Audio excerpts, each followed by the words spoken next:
Shalom, shalom. First and foremost, I want to give all praises, honor, and glory to Yahweh, Bahasham, Yahweh Shai, Bahasham, Achakudash. Double honors to the elders and the apostles of Great Millstone, and peace and blessings to the elect. All right, in this lesson, I wanted to deal with as I put the first day of eternity, okay, which I was meditating on this, dealing with where we are right now in prophecy and what's left to come, which when you look at how the Lord has designed everything from the creation up until this point, you know, the Lord never really put a time when there would be nothing in existence, okay, meaning that time goes on and on and on and on and on, and just it's like a continuous thing that just keeps going and keeps going and keeps going. All right, and it's never going to stop. And as the Lord has set up these prophecies to take place, so long as time is still running, people are still going to be here. Empires and civilizations are still going to be here. And for the most part, you've had, pursuant to the dream that the Lord gave Nebuchadnezzar, all right, and Daniel, you've had the bulk of these nations, these empires that were set to rule, you've had them have their rule already. Okay, and so from the time of creation up until the time when the Lord allowed, you know, you had Nimrod and, you know, Babel and all of that, all the way up until now, that portion of time in which these different nations have got to rule, that's it for them. Okay, so if you look at it, it may seem like it was a long time, but that's why the scriptures refer to it as a short season or a short space. Because in comparison to the rest of eternity, the time that these nations got to rule is really a short time. Okay, from the time of let's say you even start with the Egyptians, to the Assyrians, to the Medes, to the Babylonians, the Persians, the Greeks, the Romans, Esau today, that's all going to be considered a short time in comparison to how we're going to rule, because when we start ruling, it's going to be for the rest of eternity. So a year, 2 years, 3 years, 5 years, 10 years into the kingdom, we're just going to keep on going. We hit 100 years, 500 years, 1,000 years, 10,000 years, 100,000 years, 1,000,000 years. Our kingdom is going to be the longest reigning kingdom. And that's why I titled it the first day of eternity, because that's exactly what it's going to be. When we get to the kingdom, meaning when Yahushua comes back and destroys this place, and we see how he, you know, the order is to set up the world and change everything to the way it's supposed to be, the righteous laws, we're going to see what the rest of eternity is going to look like. Now, of course, being that we're going to have new bodies and we're going to be gods and we're going to have new minds, the kingdom is not going to stay as it is on day one. We're going to constantly improve it. And the kingdom is not just one city in the east, you know, in Jerusalem, and that's it. No, the kingdom, it's really the rule, the age, because in the kingdom of heaven, other planets are going to be populated by us. You know, so the kingdom isn't just earth. This is the time from when this kingdom goes down to when the kingdom of Israel, starting with Yahushai, all right, Yahweh Ba'ashem Yahushai, gets set up. That's when the kingdom begins. And it's not going to be on any particular location or any particular planet. Now, you will have the headquarters, but when you refer to the kingdom of heaven, that's going to be the age in which starts when this kingdom goes down up until the rest of eternity. All right, so since I said that, I want to start off here with the book of Revelation, chapter 6 and verse 12, going into the very ending of this kingdom to the very beginning of our kingdom, because the transition is going to be that quick, because we're going to take this kingdom. All right. Now, where we are right now, we still have just a little bit more to go before we hit this point that I'm about to read. But as we can see, we're very close. So this is the book of Revelation, chapter 6, verse 12. It says, "And I beheld when he had opened the sixth seal, and lo, there was a great earthquake, and the sun became black as sackcloth of hair, and the moon became as blood." Now, why was there a great earthquake? Because of the destruction that's going to be happening.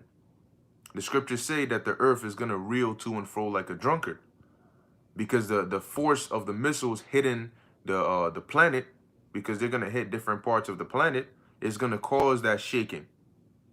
And as it says, the sun became black as sackcloth of hair, and the moon became as blood, because these are all going to be signs that are going to be taking place during this time.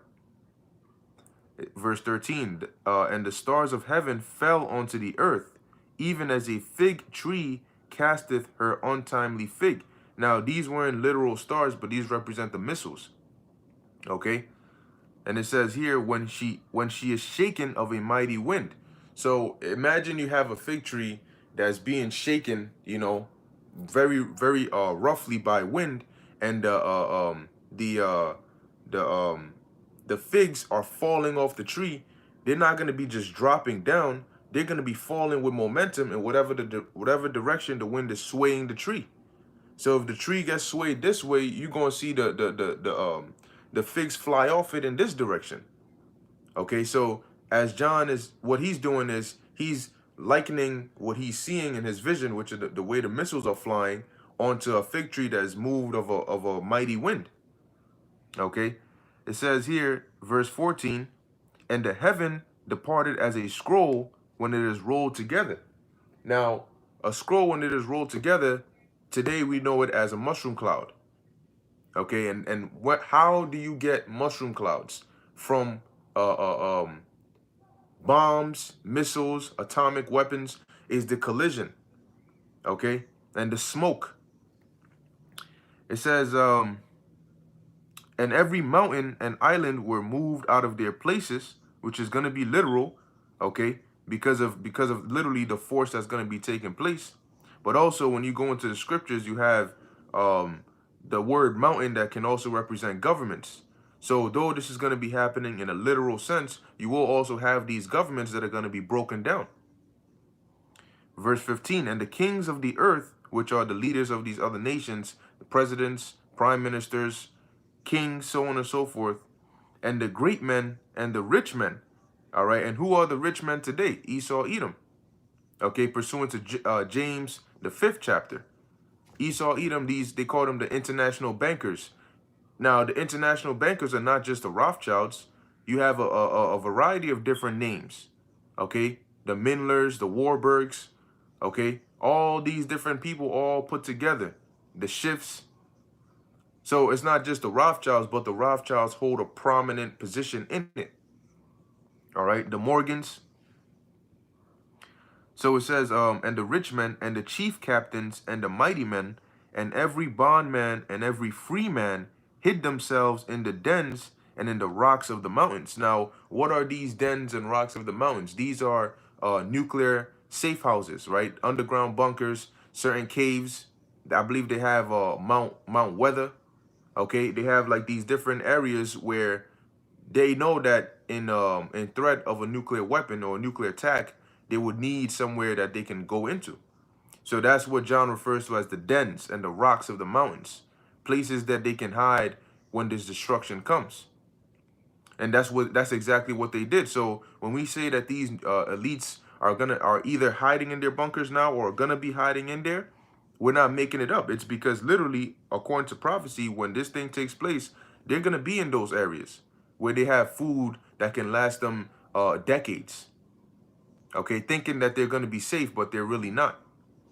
Verse 16, "And he said, Slakia, and said to the mountains and the rocks, fall on us and hide us from the face of him that sitteth on the throne." Now, they didn't literally say that because they're not going to be talking to these rocks, but the haste in which they're running into these bunkers, he's metaphorically talking, saying that it's likened onto them saying, "Oh, hide us."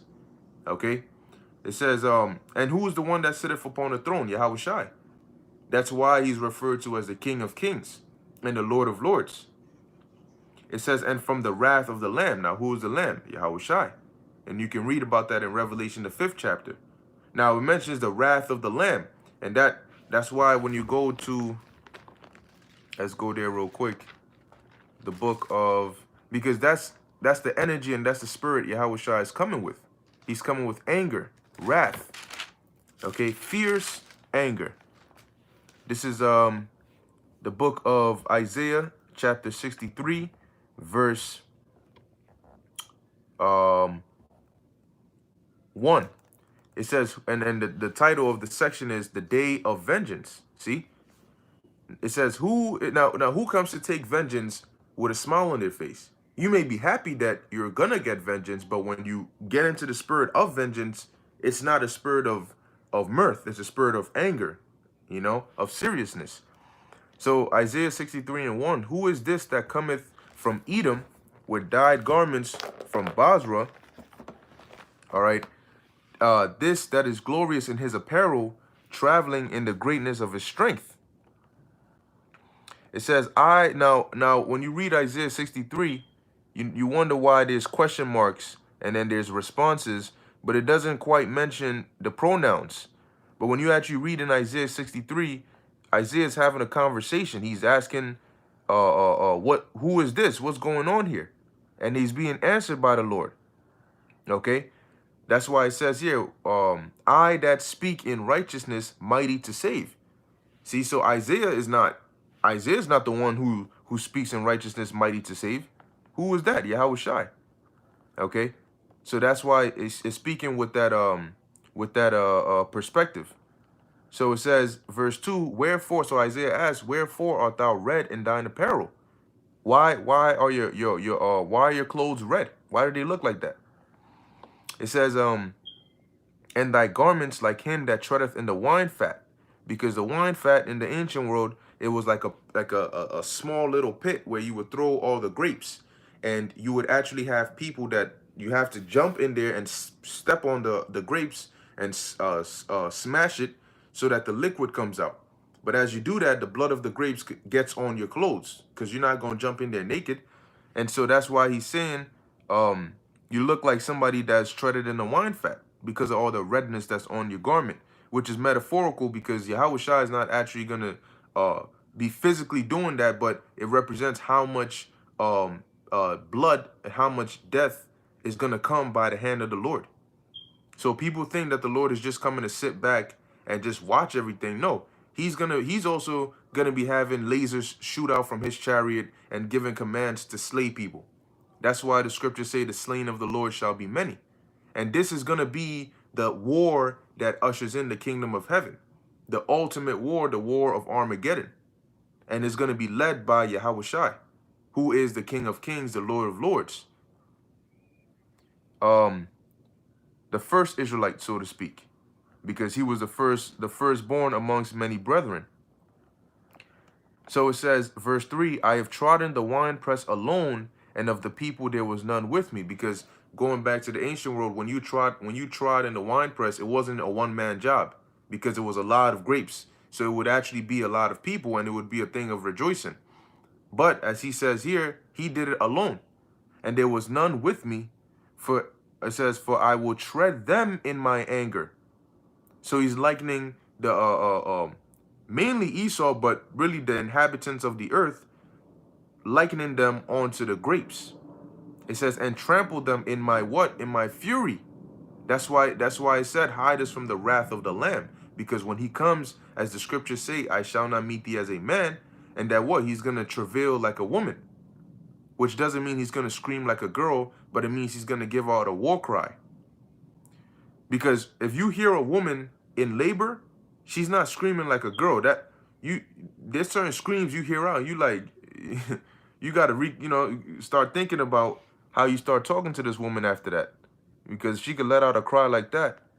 You don't want to, you don't want to really piss her off. But anyway, it says, I have trodden the winepress alone, and of the people there was none with me, for I would tread them in mine anger and trample them in my fury. And their blood shall be sprinkled upon my garments, and I will stain all my raiment. Likening the destruction onto somebody that's stomping in the winepress or the wine fat. Verse 4, for the day of vengeance is in mine heart, and the year of the, it says, and the year of my redeemed is come. So when the Lord comes, he's coming to do two things. He's coming to unleash vengeance upon Esau and the rest of the world, and he's coming to redeem his brethren, his elect. Okay, he's coming to buy them back, because going back to the curse, Deuteronomy 28 and 68, it says that we were going to be sold unto our enemies for bondmen and bondwomen, and no man shall buy you, meaning no man shall redeem you. That wasn't forever. It just means no man shall redeem you until that time when Yahushua, which is our brother, is sent to come and redeem us. Okay? Now it says here, verse 5, and I looked, and there was none to help, and I wondered that there was none to uphold. Therefore mine own arm brought salvation unto me, and what? My fury, it upheld me.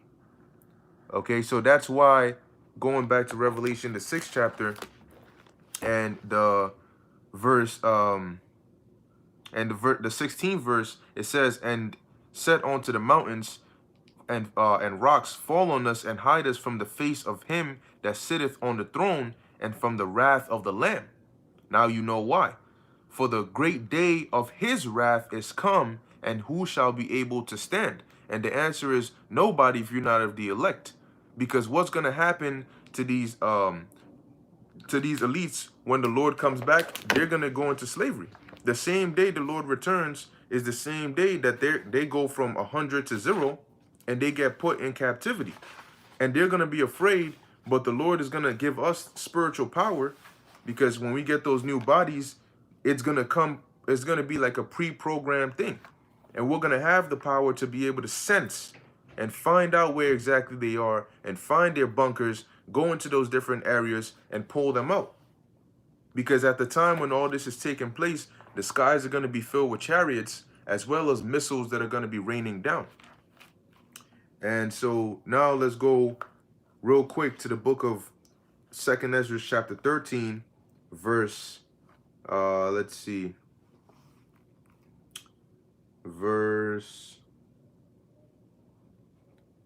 there's a verse in here that I'm looking for specifically that goes into how these elites are some are gonna be bound, some are gonna go into slavery, some are gonna be rejoicing. If I could just find it real quick, just bear with me 1 second.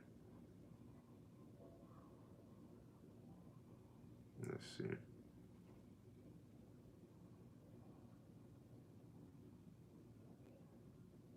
I actually looked this up. I know it's in the 13th chapter, but the exact verse escapes me at the moment.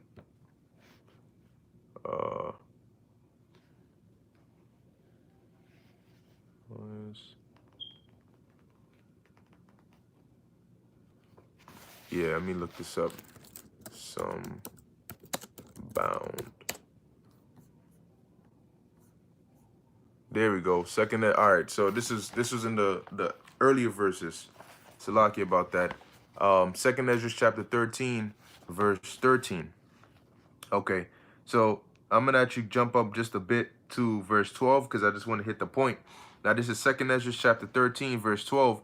And when you actually read 2nd Ezra the 13th chapter, this is also a prophetic chapter that touches on a little bit of history, but it also touches on the prophecy of the return of Yahushua and what's going to happen when he returns, you know, and how these other nations are all going to stop warring with each other and going to come and try to fight against the Lord. Now it says, 2nd Ezra 13, verse 12, afterward I saw the same man come down from the mountain. Now the man represents Yahushua, or is Yahushua, and the mountain is his chariot, and call unto him another peaceable multitude. And there came much people unto him, whereof some were glad, which are the elect, some were sorry, which are the, you're going to have some of the wicked, you're going to have some of the 2/3 that are going to be getting destroyed. It says some were bound, which are going to be these elites, all right, the kings and the nobles. It says, and other some were brought of them that were offered. Then was I sick through great fear, and I awaked and said. And then he goes on to speak. Okay, so the some that were bound are those that were also hiding, because they're not, these elites are not going to be destroyed in this thermonuclear war. They're going to be preserved because they're going to be the first crops of servants in the kingdom to come. So speaking of that, now let's go to what happens after. All right. Now this is the book of Revelation chapter 20, starting at verse 4. It says, "And I saw thrones, and they that sat upon them, and judgment was given unto them." So what thrones are these? These are the same thrones that Yahushua promised onto the those that would follow him in the regeneration. Did he not say that you will sit on 12 thrones judging the 12 tribes of Israel? Now, they're not going to judge only the 12 tribes. They're going to judge the 12 tribes and the rest of the whole existence. Okay? So those that are going to be sitting on these thrones are going to be Israel, but starting with the elect, which starts with 144,000. And that starts with Yahushua above that. It says, and judgment was given unto them, because number one, we're going to have power to judge, okay, these different nations and judge the planet Earth, okay? And I saw the souls of them that were beheaded for the witness of Yahushua. And that happened back then, and it's going to happen now. You had Peter, you had, what's this man's name? Well, Peter was crucified, but nevertheless, he died for the Lord. You had Paul, who according to the history, was beheaded. I believe you had James as well, okay? So it says, and for the word of God, which was, and which had not worshipped the beast, neither his image. So you're going to have, now back then, they didn't, but that was the first beast. And this time, you're also going to have people that are going to suffer that fate for not worshiping the beast, which is this system, this power structure, all right? NATO and the EU, the Lord has given them the spirit, as it says in Revelation 17, to give their mind and their power 1 hour unto the beast. So to form this power structure, because they are the powers that rule, Job 9:24 is manifested, the earth being given into the hand of the wicked. That's by way of them ruling right now. Okay, so it says the beast, which is the power structure, neither his image, which is the system that the powers or the people in power are implementing. That is the image. So you have the beast, which is them. You have the image, which is their system that they're going to implement. It says, neither had received his mark upon their foreheads or in their hands. All right, which is going into the charagma that they're going to put, they're going to try to put inside everybody, so that those people can be branded and welcomed and be able to function in the image. Okay, to become a part of that image, you need to have that mark. Now it says, or in their hands. It doesn't matter which hand. It could be in your tricep. It could be in your chest. Okay. It says, and they lived and reigned with Hamashiach 1,000 years. So those that turn down this right here, this offer, so to speak, they're going to be those that reign with Hamashiach 1,000 years, which is not going to be just 1,000 years, but that first 1,000 years is going to be a key part in the beginning of the kingdom of heaven. All right. And this is why we tell you not to partake of the juicy juice or however you want to call it, the dragon's juice, the V, the bite, not to partake of it, because that when you take that, chances are you're gonna end up finishing that drink, okay? Because the drink is gonna start with this, but as you drink, they keep filling in more and more and more, and ultimately they're gonna tell you to finish it up and drink that whole cup. And at the end of the cup, you're gonna find out that it has this charagma in it at the end. Okay, they're gonna say, hey, look, you drank the first, you drank the second, you drank the pills, you drank the booster. Now you got to finish it off and drink this. Okay, and at that point, people are not gonna have a problem not resisting and complying. That's why we tell you, don't even taste of it. Okay, because it's like an individual that gets on drugs, and he starts off with a gateway drug, and before you know it, he's hooked onto the strongest substance and he can't get off it. So he can't say in the middle of it, all right, I'm going to quit now, I'm going to stop. He can't. He becomes an addict. That's what they're trying to do. They're trying to make you addicts to where when they bring that ultimate heavy hitter, you won't be able to have the strength to resist that. That's why we tell you not to do it. Verse 5, it says here, so this is talking about the elect. Verse 5, but the rest of the dead live not again until the 1,000 years were finished. This is the first resurrection. Okay? Because in verse 5 and verse 6, there's two kinds of resurrections. Okay? The rest of the dead is talking about these other nations. And living, when you actually go into the word lived, let me see if I can pull it up here. It doesn't mean that they didn't physically live, all right, but it means they weren't restored to a normal life, if you want to put it. So let's actually go to Revelation 20, verse 5. All right. And when we go into the word lived, the Greek there is anadzaho, and it says here to recover life, to be restored to a correct life of one who returns to a better moral state, to revive, regain strength and vigor. Now, why are they not going to be able to be restored to a better moral state or a correct life for 1,000 years? Is because they're going to be in bondage. Okay, so they're going to be slaves. They're going to be servitude. And after that, when they have served their sentence, Esau is going to be exterminated, but the rest of the dead, which are the other nations, they're going to be restored to that better moral state, to that correct life. Verse 6, blessed and holy is he that hath part in the first resurrection. On such the second death hath no power. So now this first resurrection is talking about those that get delivered, because the second death is talking about the nuclear missiles. So as we read, those that hadn't taken the mark or worshiped the beast, they are going to be blessed because they're going to be a part of the first resurrection, getting beamed up and getting delivered out of here. Whether they had died in the Lord or whether they were, as Paul said, alive and remain unto the coming of Yahweh Shai, they're all going to get beamed up. Lord willing, we are all going to get beamed up and are going to be a part of that first resurrection. On such, the second death have no power, because we're not going to be destroyed by the second death. It says, but they shall be priests of God and of Hamashiach, and shall reign with him 1,000 years, which is going to be the first 1,000 years, but ultimately we're going to reign with the Lord for all of eternity. Okay? And that's going to be the beginning of the first day of the rest of eternity. It's going to start with us getting delivered, getting our bodies changed, and being prepared to rule. Right now, that's what's happening. We're being prepared, and when that time comes, it's going to be like our debut, which is going to start with Yahweh Shai. And we're going to go around preparing the world. And for that 1,000 years is going to be because remember, Satan was loosed for a period of time so that he could go deceive the nations and do all the wickedness that he's done. So when we come up into power, we're going to have time to now correct everything.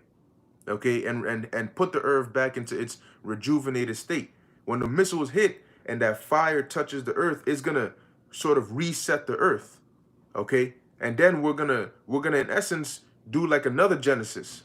Okay, and have, you know, that refresh. That's why it talks about a new heaven and a new earth, not a literal new planet, but a refreshed version of the old one, because the former things are gonna be passed away. All right, so now, let's go to the book of Revelation, chapter 21, verse 1. It says, and I saw a new heaven and a new earth. See? So what new heaven and new earth is John talking about? It's the same planet. All right? But a new heaven goes into a new rulership. So the age, because when you go into 2nd Ezra 6 and 9, it tells you that Esau is the end of the world. What does the world consist of? The heaven and the earth. Right, so that Esau is the end of the world, all right. But Jacob is the beginning of what? Of it that followeth. Same planet, different time period, different age, different rulership. So John says, "I saw a new heaven and a new earth," which the Greek word there is kainos, which means a refreshed. For the first heaven, and what's going to be that refreshing? The destruction of this old is going to be like destroying a plague and allowing the earth to finally breathe again. That and in that time, you're not going to be having these earthquakes and volcano eruptions and tsunamis. These are symptoms of the earth showing you that you are making the earth sick by polluting the water, by constantly deforestation, okay, by all these chemicals that are going up into the atmosphere. You're making the earth sick. You're destroying the planet. And so The same way when you are infected, you sneeze, you cough, you're weak, your voice is different, you have a stuffy nose, you can't eat right. That's the same way this earth is right now. Now imagine you're not allowed to rest. What's the number one thing they tell you to do when you're sick? To get some rest so you can recover. The earth is built that way. That's why we have land Sabbaths. But these devils don't honor that, so they've made the earth sick, but they're not allowing the earth to rest, and they keep bombarding it with more. And so that's why you see what's happening now with these natural disasters. The weather is out of course. Everything is out of course. But when the Lord takes these devils out of power and he purges that plague, the earth is not going to be showing those symptoms anymore. All right. So going back to Revelation 21 and 1, and I'm going to read it again. And I saw a new heaven and a new earth, for the first heaven and the first earth were passed away, which you can link that with 2 Ezra 6 and 9. And there was no more sea. And I, John, saw the holy city, New Jerusalem, coming down from God out of heaven, prepared as a bride adorned for her husband. Right? So now let's go to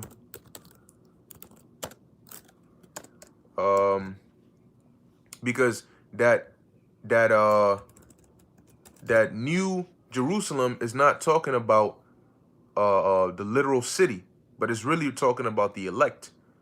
Okay, this is 2 Corinthians chapter 11 verse 2, and it says, for I am jealous over you with godly jealousy, for I have espoused you to one husband. What? As it says, a bride adorned for her husband, right?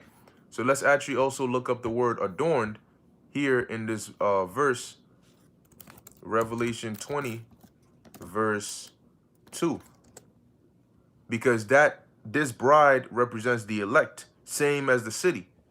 And the ones that are going to come down from heaven are going to be the elect coming down from the ships, from the chariots. Okay? That's what it means by New Jerusalem coming down from God out of heaven. Because you gotta imagine, when did the city, or when will the city of Jerusalem itself go up into heaven? The physical city is not. That land is going to be cleansed. It's going to be destroyed. But who's going to go up? The elect. They're going to get beamed up. Okay, so let's go to the word adorned. And in the Greek, the word is kosmeo. And it says here, to put in order, to arrange, to make ready, prepare. Metaphor is to embellish with honor, gain honor. So as John said here, the holy city, right? The coming down from God out of heaven, prepared as a bride that's been adorned, okay, for her husband. That means that she's been made ready for her husband. So when we go back to second Corinthians, and how were they made ready for their husband? By this truth purging us and making us ready and preparing us for the return of Yahushua. 2 Corinthians 11 and 2, for I am jealous over you with godly jealousy, for I have espoused you to one husband. Now, if you're going to espouse your daughter or a woman to a husband, you have to adorn her. You have to make her ready for that husband. It says that I may present you as a chaste virgin on to Hamashiach. Okay, so that's what this truth is doing. This truth is cleaning us up and preparing us as a chaste virgin to Hamashiach. That's why the scriptures tell you that the elect were virgins. All right, now it's not talking about it in a physical sense, but in a spiritual sense, meaning that we were clean and we're not dealing with any of these other philosophies or these other religions. All right, we're only focused on Yahweh Ba'Shem Yahushai. So this word is preparing us or adorning us as that bride, so that when the Lord comes back, we may get delivered. And when we get delivered and we go up there, what John saw is the elect coming back down. Now, why did we have to go up there? Let's go to the book of Isaiah. And see, this is what they don't tell you in the churches. They don't go into these scriptures. They don't even know how to link up verse by verse to give you an explanation or to give you the bigger picture of what's going to happen. So when you ask us, well, how do we know what's going to happen in the future? Just like this. because we read the verses, we read the scriptures, we know the precepts that give us the full story of what the future, it paints the picture of the future, aka looking through the lens of prophecy. Now, this is the book of Isaiah, chapter 26, verse 20. And it says, "Come, my people, enter thou into thy chambers, and shut thy doors about thee. Hide thyself as it were a little moment until the indignation be past." Right? So, come, my people, enter thou into thy chambers. What are the chambers? The chambers are the chariots. Okay? And it says, and shut thy doors about thee, because once the elect get beamed up, nobody else is going up there. Like Noah's Ark. When the time came and it was shut, nobody could go into that ark. It says, shut thy doors about thee, and hide thyself as it were a little moment until the indignation be past. And what is going to be the indignation? The destruction. All right, the destruction which is going to come by the thermonuclear missiles, which are the weapons of the Lord's indignation, pursuant to Isaiah 13 and verse 5. They come from a far country, the missiles. That's why they're called intercontinental ballistic missiles. From one end of heaven, even the Lord, and what? The weapons of his indignation. So if the weapons of the Lord's indignation are the missiles, and what are their job? To destroy the whole land.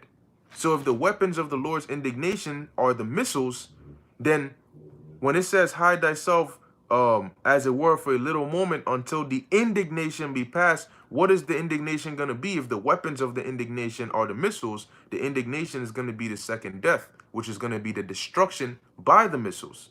So the elect are going to have to get beamed up so they don't get destroyed. Remember, we read in Revelation 20 that the second death, on such the second death have no power. Isaiah 26 and 21, continuing, "For behold, the Lord cometh out of his place to punish the inhabitants of the earth." And that's going to start with Esau, all right, and everybody else that is written in the Lamb's book of death. Okay, because if you're not in the book of life, you're in the book of death for some people, because not everybody on the planet Earth is going to be destroyed on the Lord's return. Now it says, to punish the inhabitants of the earth for their iniquity, and the earth also shall disclose her blood, and shall no more cover her slain. All right, so now let's go back to the book of Revelation, the 21st chapter. So now you understand how or why the elect are gonna have to go up into the heavens, and that's why John saw them coming back down.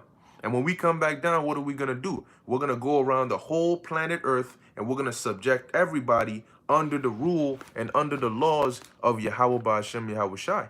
And if you are not down with that, you gonna lay down. All right, you either get down or you lay down. No question about it.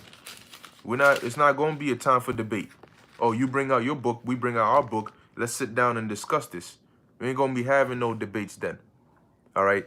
And how do you know that? Well, this is Luke chapter 19, verse 27, red letter from the Lord himself. "But those mine enemies, which would not that I should reign over them." Now, when is Yahweh Shai going to reign? When he comes back. So that means that when he comes back, those that are not, which you will have some, that are not in agreement, that don't want him to reign over them. Because if right now we are heralding Yahweh Shai's return, we're telling people about his return, and not everybody is excited or ready to submit to the will of the Lord. So if they're not ready to submit now, you're still going to have some that are not ready to submit then. And when that time comes, it says what? "Bring hither and slay them before me." So he says, bring hither, bring them, if they don't want me to reign over them, and slay them before me. I want to see it. And it tells you in the book of Ezekiel that we're going to purge the rebels from among us. How do you think that's going to happen? Okay, so going back to Revelation 21. So we're going to go around the earth, and we're going to subject with spiritual power through chariots. Nothing is going to escape, and everything and everyone is going to be put in the right order. Now, it's not going to happen overnight, and everybody's not just going to get it overnight, but guess what? We're going to have all the eternity. Remember, the first day of the rest of eternity. Yeah, we're going to be the world force.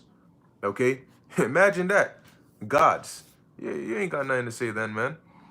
So Revelation 21 verse 3, and I heard a great voice out of heaven saying, behold, the tabernacle of God is with men. You hear that? And he will dwell with them, and they shall be his people, and the Most High himself shall be with them and be their God. And who is this talking about? This is talking about the nation of Israel. Verse 4, and God shall wipe away all tears from their eyes, because in the kingdom, the only tears that we're going to shed, if any, are going to be tears of joy. Okay? And this is representing no more sorrow, no more pain, as we're going to read. And there shall be no more death, neither sorrow nor crying. Why is there going to be no more death? Because that's going to be a part of the former things. Remember, in 1 Corinthians, the 15th chapter, the mortal must put on immortality. So every Israelite is going to be immortal. And even though these other nations are not going to be immortal, they're going to live longer lives.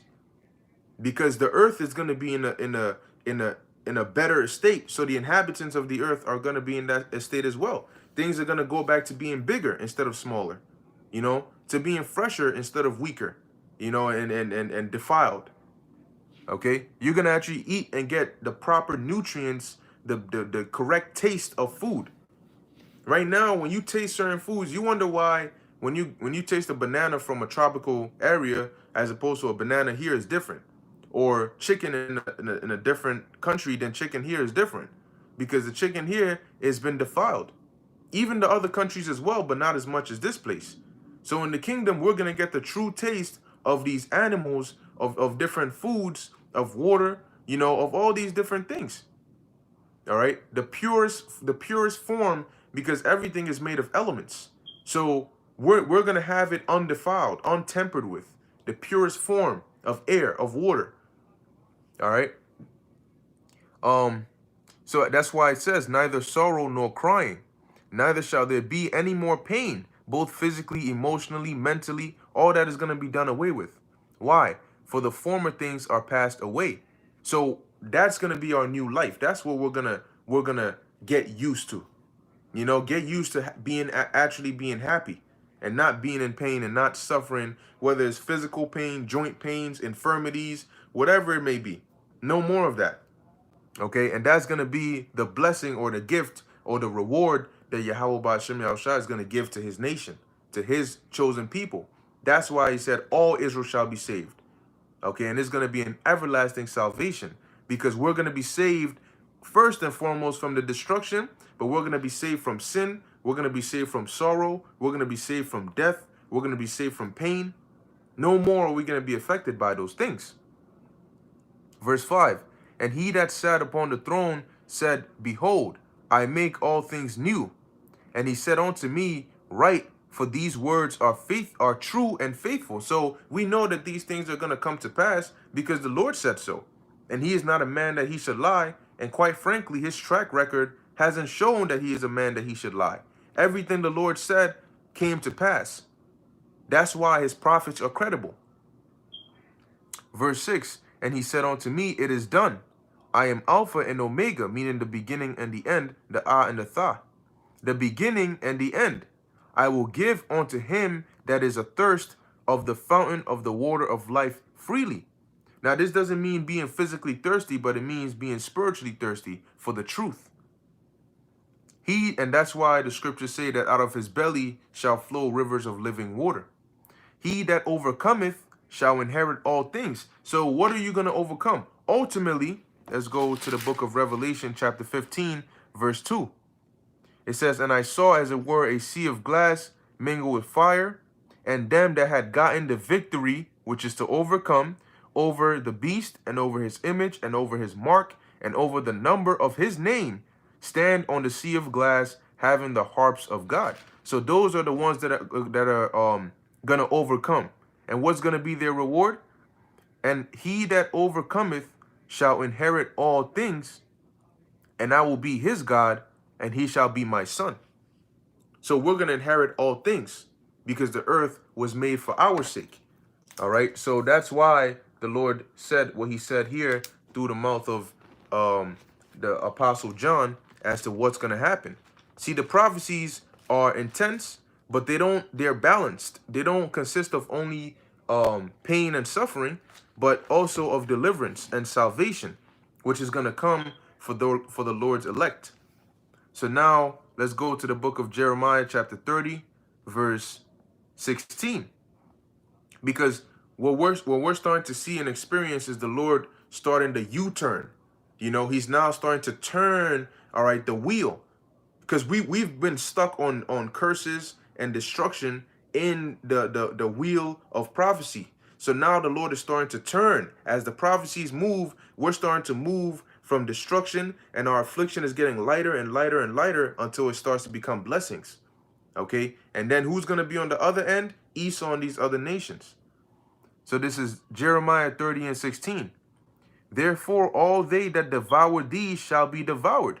And who has devoured us? Well, let's actually go here.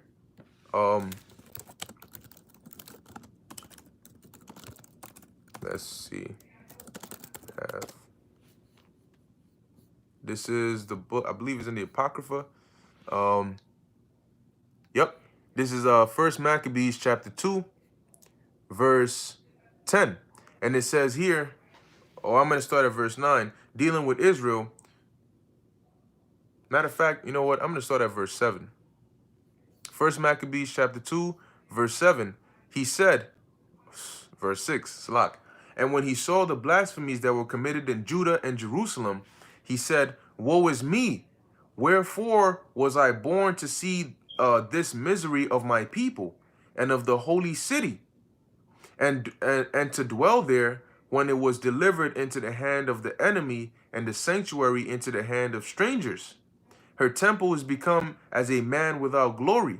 Her glorious vessels are carried away into captivity. Her infants are slain in the streets, her young men with the sword of the enemy.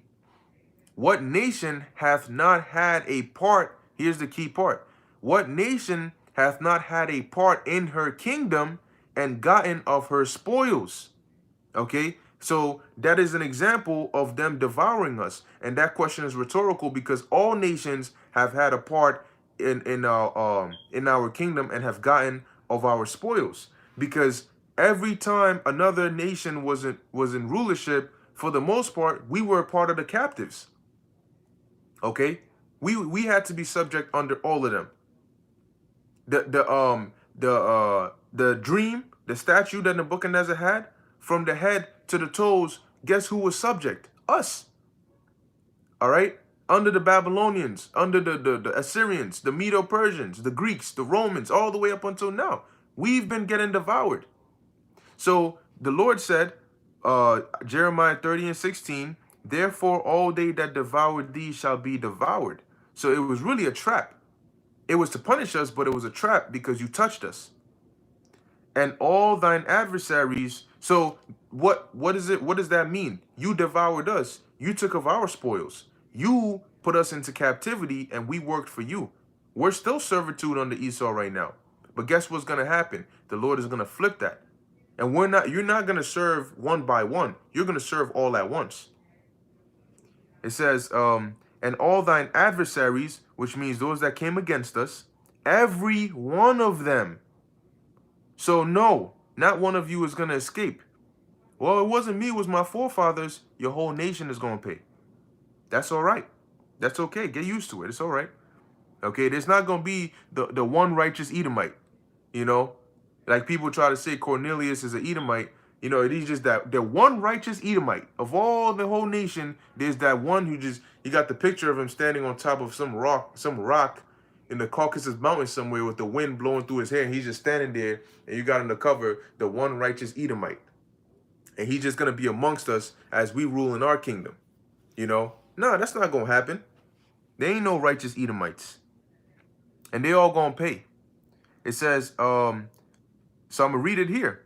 Every one of them shall go into captivity. What is captivity? Slavery, being a servant, being in bondage. And they that spoil thee shall be a spoil. So however you put us into subjection, we're going to do it to you, but righteously. It says, and they that prey upon thee will I give for a prey. So that's why we're calm in the mind, because we understand that, you know what? Everything they're doing to us now, you're going to have to pay for that. That's okay. The Lord is keeping tabs on it, and you're going to have to pay for it. Verse 17, for I will, and the Lord said, the scriptures say the Lord requires that which is past. All right. For verse 17, for I will restore health unto thee, and I will heal thee of thy wounds. And what are some examples of our wounds? Let's go to the book of Isaiah, the first chapter. Okay, Isaiah chapter 1, verse 4.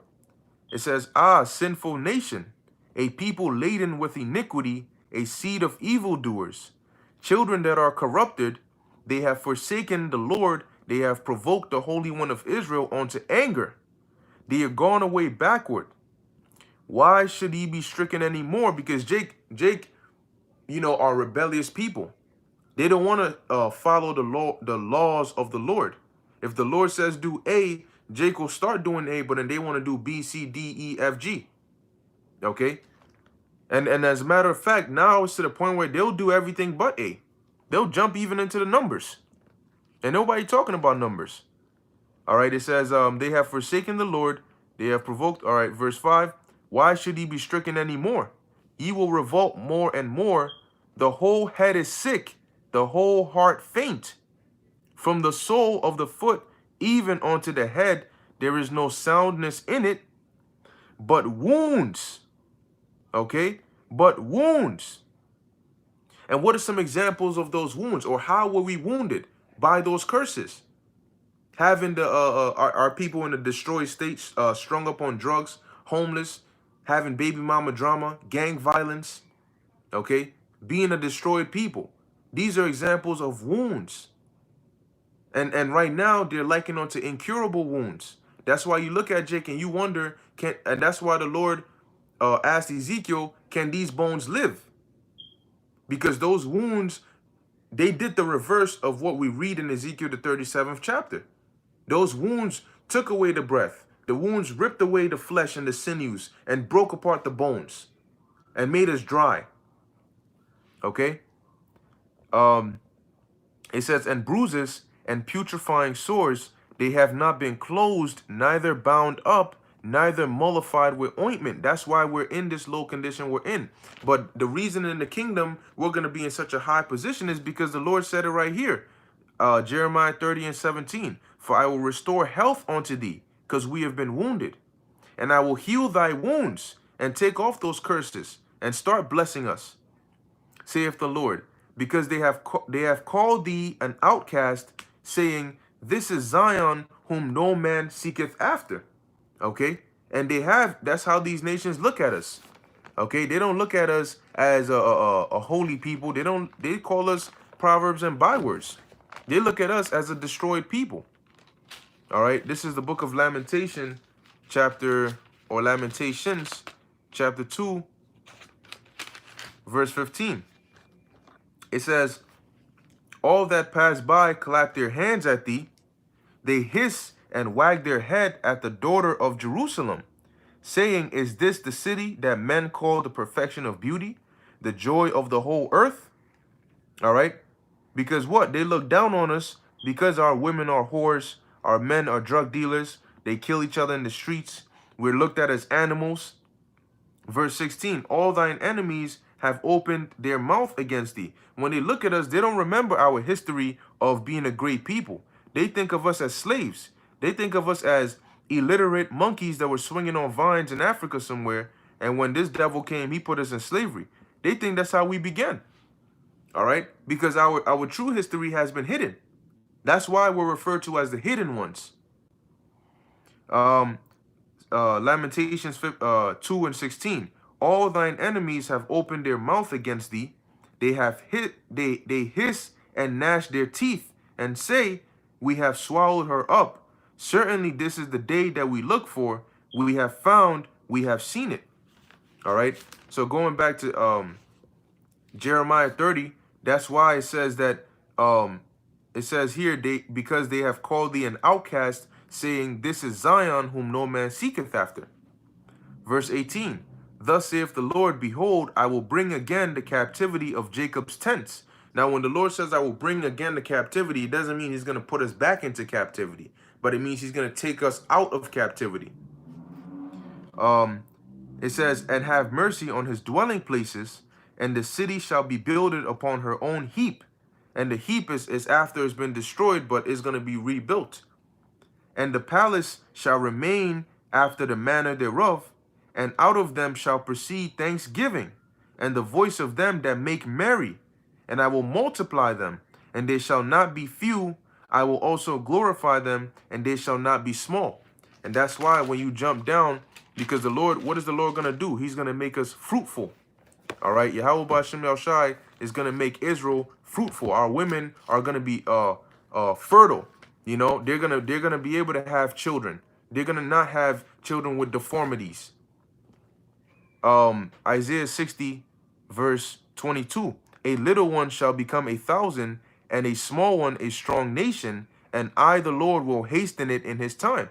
So how do you hasten for a little one to become a nation? Well, you make their women fertile. Okay, same with their men. Give them the energy. All right, and guess what? If you deal with, let's say, you in the kingdom, and you say, I'm going to pop 20 women in one day, you're going to be able to do that. And all of them going to get pregnant. Okay, now you don't know if you pop a woman and she damn near has freaking triplets. And that's 3 babies off of one woman, and you have 20 women that you basically knock down in one day, if that. Okay, because we're gonna be gods. It ain't gonna. Whew, damn shit, that took a lot out of me. You know. Oh, hold on 1 second. Now I gotta catch my breath. We're not because we're gonna be gods. Stamina? What you mean stamina? We're gonna define stamina. So you women better get ready. All right, but you know. So imagine that in the kingdom, we're not gonna have a problem having a small. If in one day, let's say one day you pop maybe 25 women. That's just being modest with it, right? You pop 25 women in one day. Do the math and see how many pregnant women will you have in 1 month. And if you keep a streak like that, right, with the exception of the Sabbath, of course, and you keep a streak, that's right, guys don't get tired, and our women are going to be able to handle it too. So if you keep because contrary to what the little front they like to put, women love it. All right, they love it, man. They're like machines. You know, you get a woman to really get into her element, she like a machine. You gonna be like, oh shit. But anyway, kingdom building. We're gonna be fruitful and multiplying. We're just gonna be following what we've been told to do. Nevertheless, in a month, in 9 months, by the time the first ones that you knocked up, you know, start giving birth to them babies, it's gonna be a cycle. Because if day 1 you got 20 women pregnant, 9 months, when those 20 women start giving birth, the next day, the next 20 are going to start giving birth. And it's just going to be like a cycle, just babies. All right? And we're going to have more than enough people and resources to take care of them, to bring them up the right way.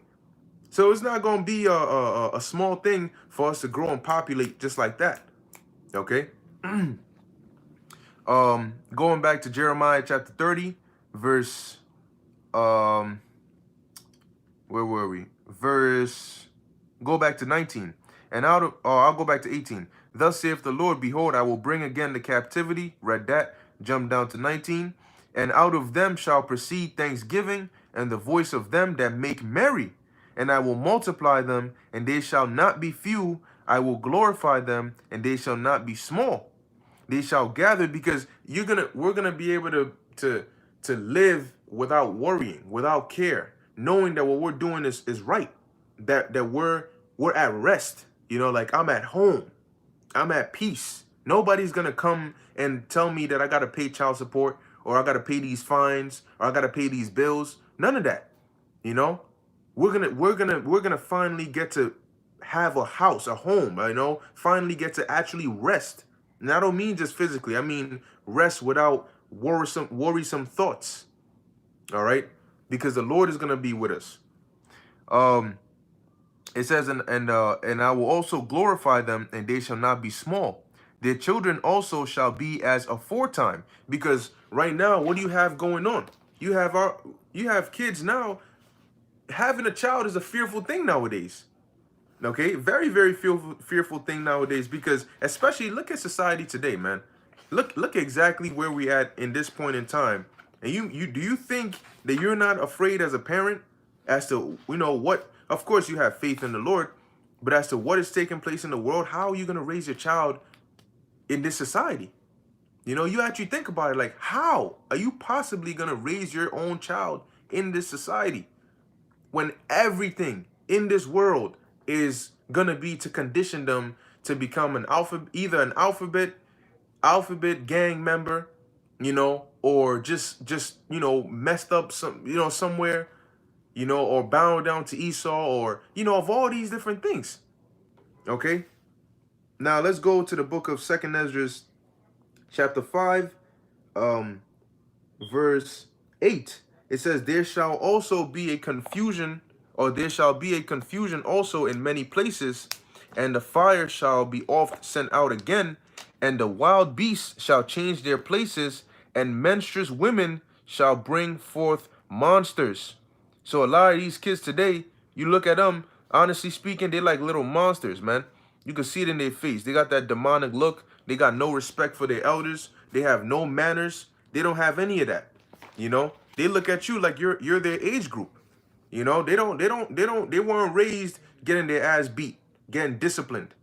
You know, I'm young, you know what I'm saying? But I wasn't raised here in Babylon. You know, so over there in Ghana and like certain other countries, because they weren't so quick to catch up to Babylon, you know, when this place had stopped with the, the ass whoopings over there, you still had it. So discipline was discipline. You were raised with discipline. Today, you got kids cursing at elders, you know, they have no respect. So in the kingdom, we're not going to be having that. We're going to have obedient children that don't talk back and don't give lip and all of that. Okay, and it actually makes you happy to be their parent. They don't stress you out. Okay, they listen to what you say. They actually listen to what you say. They don't lie to you. They don't steal from you. They don't do any of those things. That's why it says monsters, because that's what they are today. Peer pressure, smoking, doing drugs, doing all manner of wickedness behind your back just to bring it all back to you, and you got to deal with it. Okay? Not thinking before they do things. All that is stressing you out, and it's giving you a bad look. You know?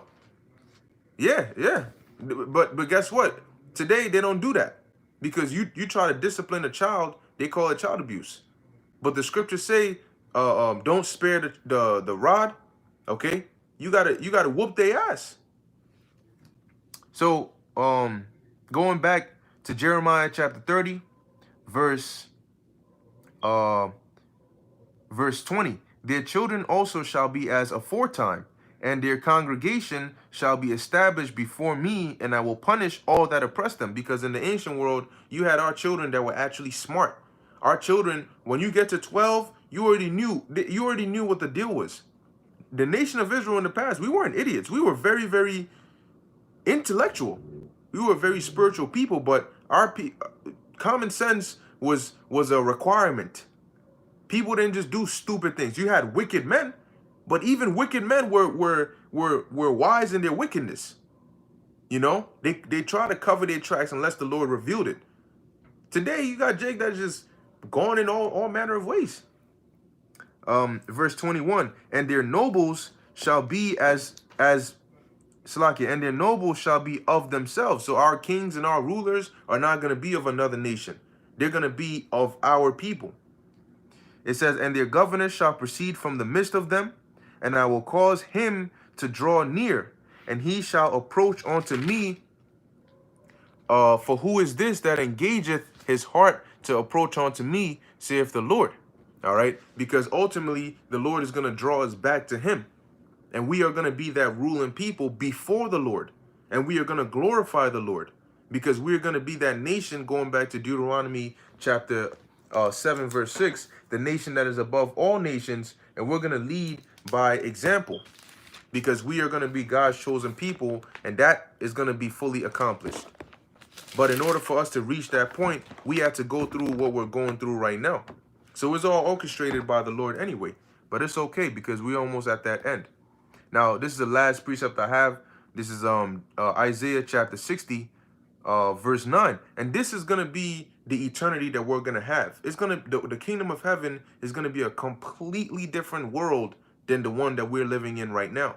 That's why we go so hard. That's why you see our elders with gray hairs, white hairs, and they're still out there standing there for hours teaching the scriptures, doing it for years. And all the other younger elders and elder brothers up unto us brothers and teachers over here. That's why we're all going so hard. You know, we're not saying that the true men of the Lord are not saying, "Oh, I've done enough. I'm trying to stop." No, because we believe these words in here. That this promise, these blessings, this is why we are doing what we're doing with such passion, because we want this. We know the Lord is not a liar. We see the prophecies coming to pass. So there's only one thing left for us to do. The Lord is doing his part, so we have to do our part. Okay? Shows you that we actually believe it. Now this is Isaiah chapter 60 verse 9. Surely the isles shall wait for me, and the ships of Tarshish first, to bring thy sons from far, their silver and their gold with them, unto the name of the Lord thy power, and to the Holy One of Israel, because he hath glorified thee. Because you're going to have Israelites that are going to be brought from these other nations. Okay? Verse 10. And the sons of strangers shall build up thy walls. Now, these strangers are actually going into these other nations, and they're going to build up our walls. They're going to build up the kingdom. Okay? We're going to instruct them saying, look, do it this way. Put this here. We want it of this material. All right? We're going to set up taskmasters. We're going to have them constructing, and because the kingdom is going to be marvelous. The layout is in the scriptures. Revelation 21. You think we're going to be carrying big ass stones doing, we're not going to be doing that. Why do you think we're going to have servants? It says, and their kings shall minister unto thee. Doesn't mean they're going to be preaching unto us. It means they're going to be serving us. It says, for in my wrath I smote thee, but in my favor have I had mercy on thee. So in the Lord's wrath, he smote us by putting us in captivity, by having us go under these devils, and lastly, the most painful part, going under this devil Esau Edom. This is the book of Baruch, chapter 4, verse 6. Ye were sold to the nations, not for your destruction, but because ye moved the power, the Most High, to wrath, ye were delivered unto your enemies. Verse 7, for ye provoked him that made you by sacrificing unto devils and not to the Most High. So that's why in the Lord's wrath he smote us by selling us unto the nations and having us suffer these curses. But he says what? In my favor have I had mercy on thee. So being delivered, as a matter of fact, having this truth now is an example of the Lord having mercy on us.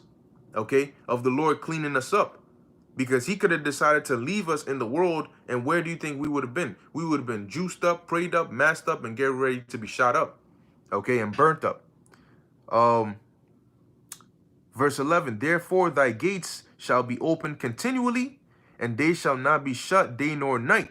You see, now today you got every country has their airports, their borders. They got guards over there making sure nobody's sneaking in there trying to do anything crazy, because all of them constantly have to look over their shoulder.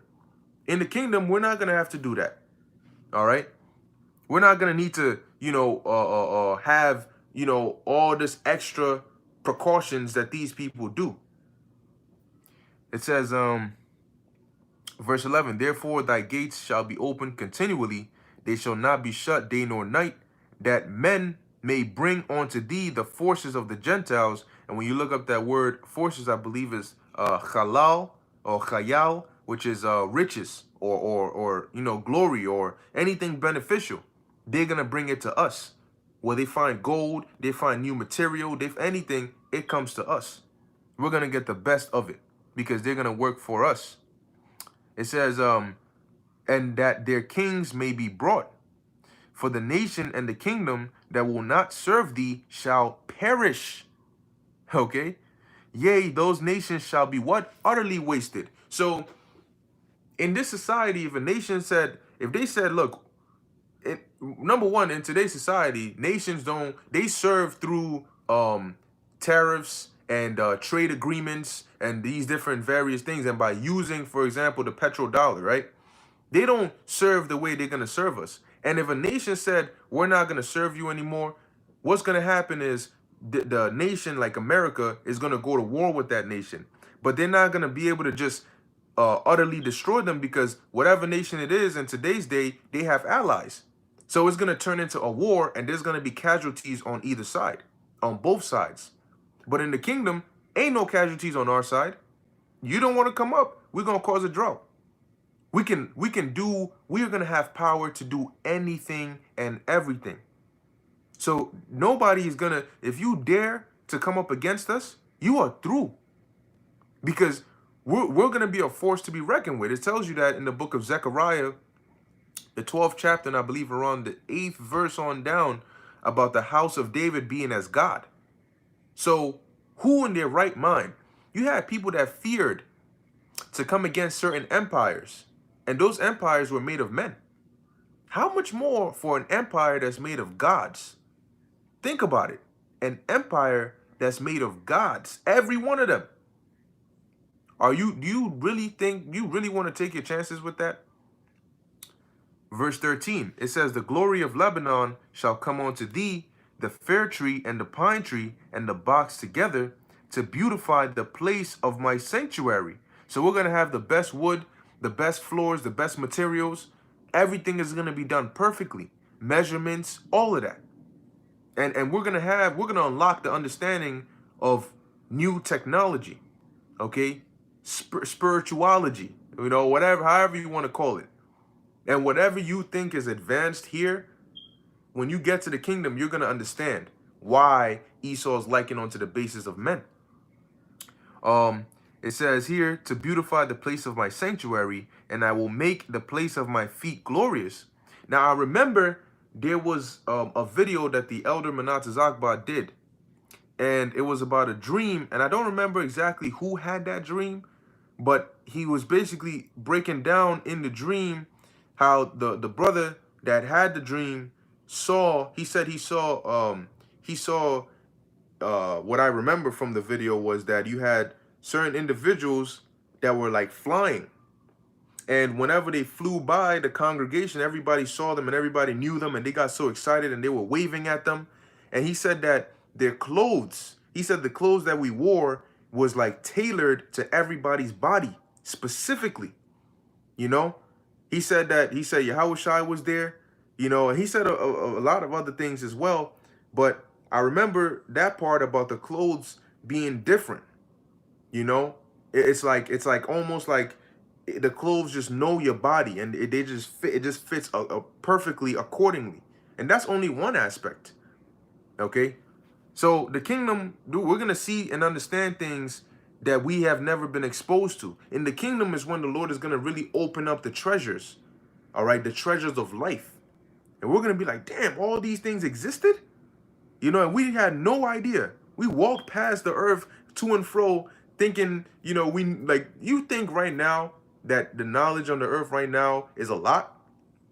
Why do you think we're going to need eternity?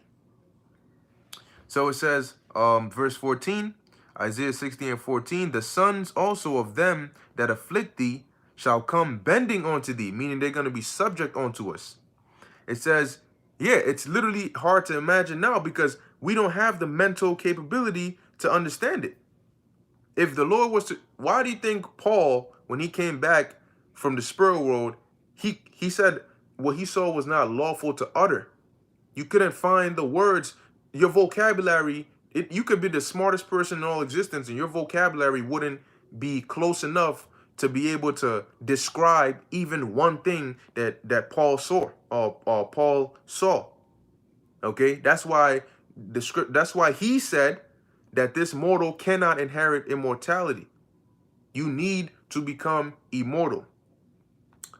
It says here, and they all that despise thee shall bow themselves down at the soles of thy feet, and they shall call thee the city of the Lord, the Zion right, to Zion, the monument of the Holy One of Israel. Whereas thou hast been forsaken and hated, so that no man went through thee, I will make thee an external excellency. Oh, Slakia, an eternal excellency. There you go. The first day of eternity. So for all eternity, we're going to be excellent. We're going to be top. We're going to be at our peak. All right. You're not going to age. You're not, in terms of physically feeling the effects of that. No. We're going to enjoy for the rest of eternity. It says, a joy of many generations. Thou shalt also suck the milk of the Gentiles and suck the breast of kings. And that's not talking about literally, but it's talking about their riches. We're going to get all these beneficial things from them. It says, and thou shalt know that I, the Lord, am thy Savior and thy Redeemer, the mighty one of Jacob. Because the way we're going to be delivered out of here and the things we're going to get, only a God like the Most High can do that. Only the Most High can bless us with what he's going to bless us with. And only the Most High can change us to be able to accept his blessing. Okay? It's like if you wanted to gift somebody a car, your car really wouldn't be valuable if the person doesn't know how to drive. They can't do anything. The car is valuable, brand new, beautiful, top-notch car. But if the person can't drive, then they can't do anything with the car, no matter how valuable it is. So you need to basically teach them how to drive, or give them the ability to drive, and then give them that car. So that way it works. And that's the same thing. The Lord he's gonna give us the kingdom, but he needs to ready us for the kingdom. We need to be able to actually receive the kingdom. Because right now, we can't receive the kingdom. Yeah, can't drive a you got to learn how to do it before it becomes of value to you. If you're blessed with something, but you don't know how to use it, then you don't understand the true value. So really, us going through the hell we're going through now is so we can understand the true value of the kingdom. So when we get it, we can actually receive it. All right. So when we get new bodies, we can value it because we've experienced what it's like to be in these fleshly, weak bodies of suffering, pain, headaches, tiredness, fatigue, memory loss, all these things, anger, all these things that you can't help. We've gone through those things. So when we get a body that doesn't do that and does much more miraculous, beautiful things, we'll appreciate it even more because we know what it's like to not have what those new bodies are going to give us. And we know what it's like to not have what we're going to get in the kingdom. So when we get it, we're going to appreciate it. Going verse 17, Isaiah 60 and 17. For brass I will bring gold, and for iron I will bring silver, and for wood brass, and for stones iron. So everything is going to be up. All right. I will, because that's how rich we're going to be. I will also make thy officers peace, and thine exactors righteousness. Violence shall no more be heard in thy land, wasting nor destruction within thy borders. But thou shalt call thy walls salvation, and thy gates praise. The sun shall be no more thy light by day, neither for brightness shall the moon give light unto thee, but the Lord shall be unto thee an everlasting light, and thy God thy glory. And that's metaphorical because we're actually going to have the physical sun and the moon, because those are for signs and ornaments to tell time and seasons. Okay, but this is going into how how glorious we're going to be, and how ultimately the Lord, that's how near the Lord is going to be to us. All right. Verse 20, the sun shall no more go down, neither shall the moon withdraw itself, for the Lord shall be thine everlasting light, and the days of thy mourning shall be ended. So right now, we are nearing the end of the days of our mourning. And that's why we are hasting for them to push this agenda and do what they got to do, because that is the direction that is headed towards the end of our mourning. And the second the Lord gives the go-ahead for these devils to make that ultimate push and to bring that charagma out, we already know we're gonna be looking at that light at the end of the tunnel. All right, and it's only a matter of time.